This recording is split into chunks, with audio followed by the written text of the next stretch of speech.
I want you to step back and begin to consider a new possibility so that you understand how quantum embodiment can help you be well. And not just well at the level that you've been living, but to reach a more outstanding level of health and being. And it's summed up in this understanding. Painful physical and emotional symptoms are the direct result of repressed feelings and thoughts in the unconscious mind-body. Energy waves condense and become particles, causing inflammation and constriction to block circulation.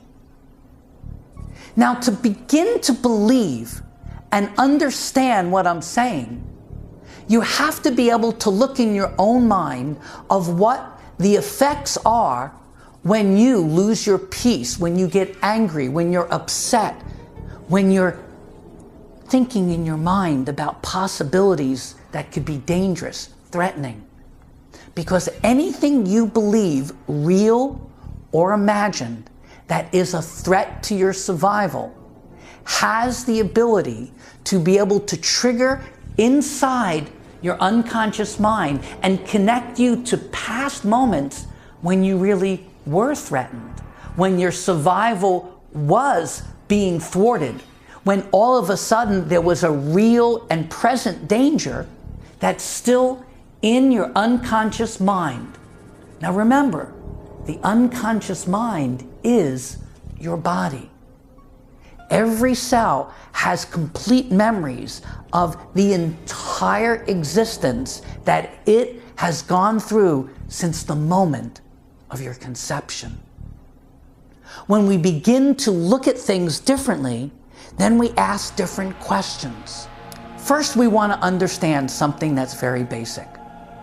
Did you know the body has 3 brains? That's right. A brain are neuron connections. They connect with this electricity moving through the synaptic endings. And very simply, they're like the processes in a computer that have mass amounts of information moving through it through electrical currents that then be able to direct through your nervous system what your body does. Now, interesting, the brain is then connected to what we call the mind. The mind is not the brain. The brain is the physical element.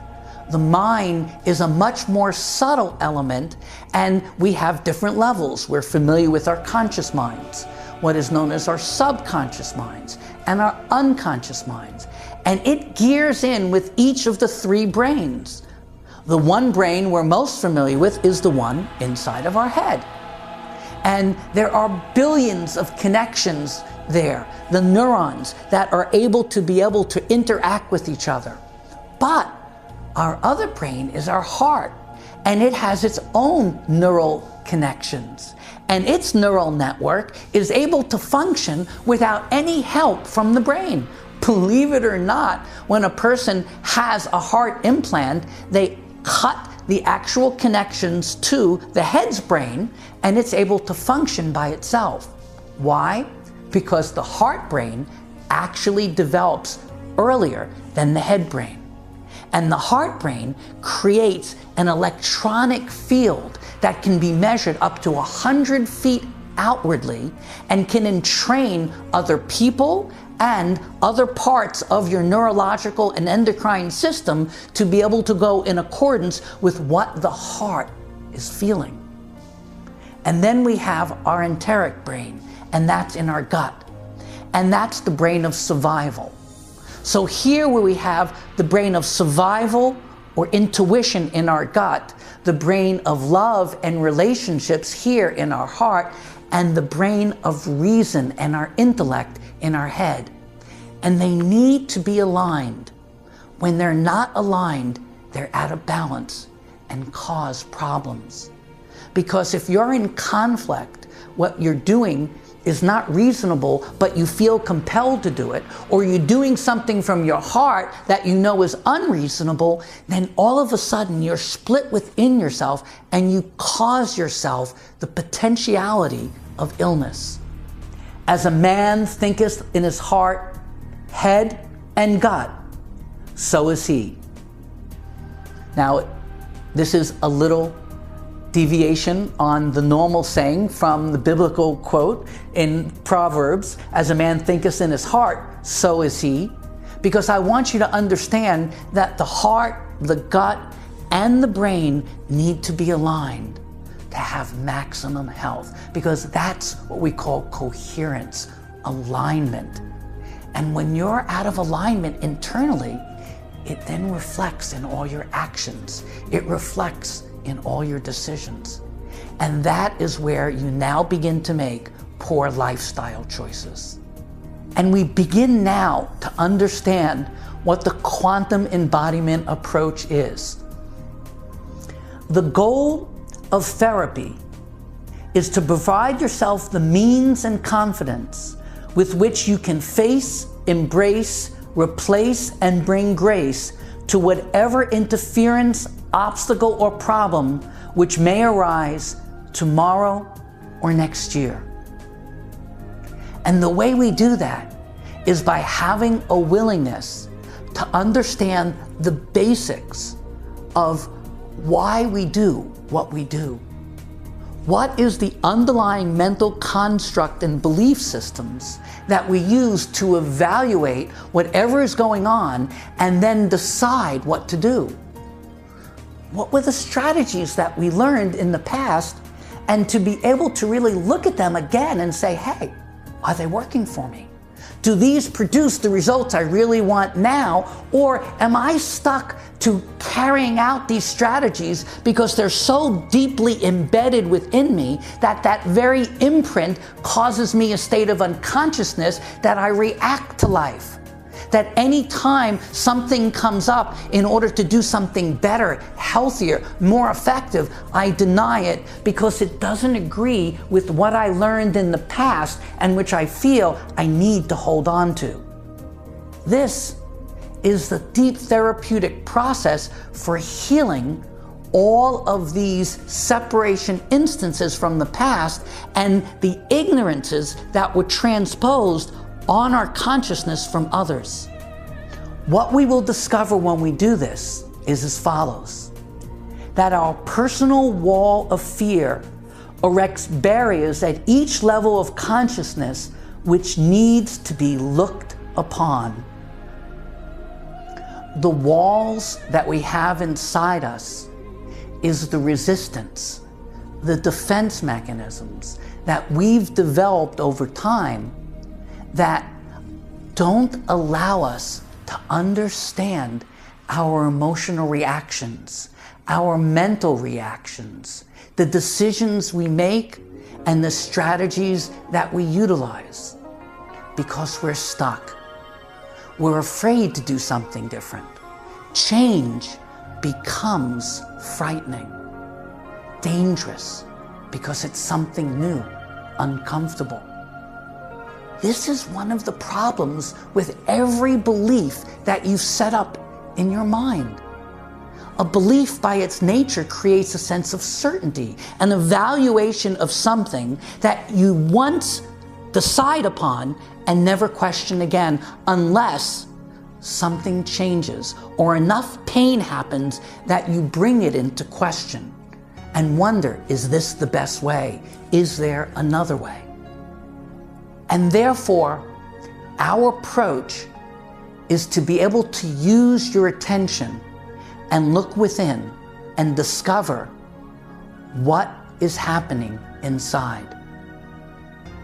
The most fundamental harm we can do to ourselves is to remain ignorant by not having the courage and respect to look at ourselves honestly.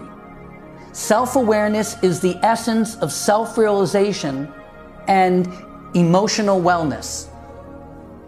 Utilizing our quantum embodiment approach is to pause and listen to the body. Not with the intent to get rid of the symptom, but to understand the message the symptom is sharing. What is this ache coming from? When did it start? What is it involved in? With whom is it involved in? These are questions that if we ask them, we open ourselves up, because the form of the body is not something that is completely ignorant. It's completely intelligent. It's creative intelligence itself, every second shape-shifting to move with a system simultaneously 50 to 100 trillion cells moving together instantly to resolve, to be able to create a homeostasis inside, to deal with any potential threats, internal or external. It is this amazing system of consciousness, of intelligence. And only through first acknowledging whatever I'm feeling in my body is part of my consciousness, my unconsciousness, my subconsciousness, however you want to say it, and I need to pause and look deep inside. And when we begin this process, there's an interesting perspective. It's not so much about what you don't know, but what you know that just ain't so. We have beliefs and strategies, opinions and efforts that we make, and we don't question them. We do them because we think it's right, because we were told they were right by our parents, by our teachers, by society, and we don't really pause and sit back and ask ourselves, is it true? Is it always true? Was it something from the past that worked back then but it's not working now? Because if we don't bring this level of awareness to everything, we're never going to be able to undo and make the corrections necessary to say, wow, that doesn't work. It creates stress inside me. It creates stress in my relationships. It makes me feel out of balance, sick. Something has to be wrong with that. There must be another way. So this questioning process is vital. Dr. John Sarno, who is this brilliant professor from NYU, an incredible surgeon, he says it this way: awareness, insight, knowledge, and information were magic medicines for 80 to 90% in pain. He discovered that most of the back pains, most of the illnesses that individuals were having were not able to be traced to the biological and physical anatomy of what was actually happening in the body between the nervous system, the musculatures, the bones, and the entire balance of the system in general. What he discovered was, with understanding, with awareness, that 80 to 90% of all the illnesses that we were experiencing were in fact buried rage, anger, upsets, stressors, distresses from the present and from the past. And by using his system, he was able to prevent 80 to 90% of all of the unnecessary surgeries that were happening and see full recovery, so there was no longer the pain and suffering that had been experienced by many of these people for decades. One of the mottos of Quantum Embodiment is, dare to look within. Are you willing? Are you willing to deny the medical model, to repudiate it, to say, if I can't find a direct result of the cause of my pain or symptom in something in the body, then I have to understand it may be a way for one of my three brains to distract me to utilize one of the most important strategies the ego has when working with the unconscious mind-body. It says, don't look within. Seek, but do not try to find the real answer inside you. Instead, look outside you to deal with the symptoms, cover up the symptoms, blame it on this, blame it on that, and not take responsibility that you are the original cause of your mental, emotional, or physical imbalance, dysfunction, pain, or suffering. Wow. This is one of the first steps that you have to overcome. To understand the power of your mind, how every thought creates a biological reaction, how you have the ability to access memories in the past that can make you feel horrible and upset and sick, or memories that can make you feel joyful and happy and free. Depends which you decide to think about. Because what you think about, you bring about. What you activate currently in your mind, it will activate the past and bring all of that up, which we will begin to see as we look at all of the different elements of healing through the quantum embodiment process. The path of emotional wellness is through stepping out beyond the box of our thinking and feelings. We can access the extraordinary realms of existence and consciousness and experience heretofore unknown dimensions of our true nature. Stepping out of the box of our thinking is being willing to look at something from another perspective, to deny that we really know what's happening, to question all of the beliefs that we've built up from the information that we've received from doctors, from professionals, because most of it is prejudiced. A good example is I went to WebMD and they were giving an explanation of using drugs for individuals with ADHD. And they made this startling remark that 70 to 80% of the people taking it find benefit. Yet, the actual studies that were done, the research study, particularly what is known as the MTA study, found that not only did 70 to 80% not find benefit, 100% actually got worse the longer they were on the medications. They never shared any of that. They never shared the fact that over 40% of the people taking these drugs get negative side effects, which include insomnia, stunting of growth, anxiety, depression, and suicide. Didn't say a thing about it. But here on WebMD, they're promoting the idea of using these drugs. And interesting, on what is supposed to be an unbiased source of knowledge, right underneath their very little slideshow telling you about the information that I just mentioned, underneath it was an advertisement that they were being paid for to take ADHD drugs. Click on this and go to our site to get a free prescription of our ADHD drug. That's not unbiased.